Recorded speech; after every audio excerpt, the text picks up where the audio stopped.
Did NAFTA improve labor standards in member countries?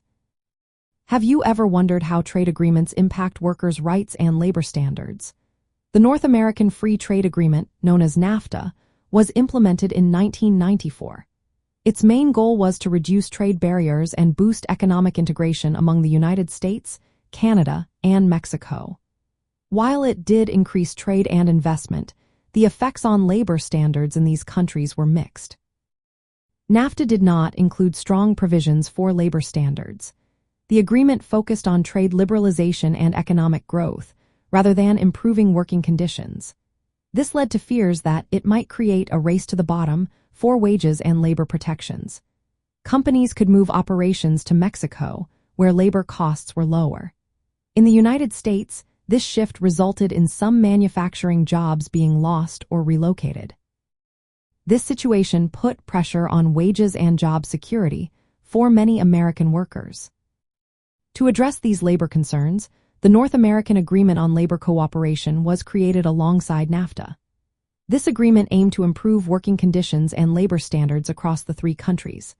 However, it lacked strong enforcement mechanisms and did not require uniform labor standards. As a result, its impact was limited. Labor advocates criticized it for not preventing abuses or significantly raising standards, especially in Mexico.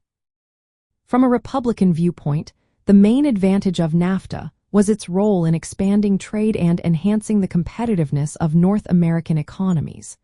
The agreement allowed U.S. businesses to access new markets and supply chains, contributing to economic growth.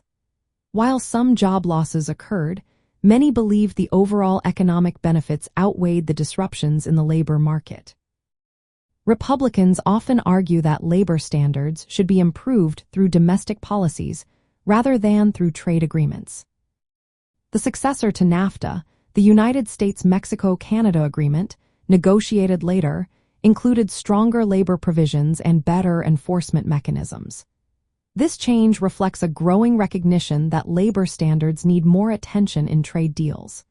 However, during the original NAFTA years, improvements in labor standards were limited and uneven. In summary, NAFTA did not significantly improve labor standards in member countries. It prioritized economic integration and trade liberalization, which brought economic benefits but also challenges for labor.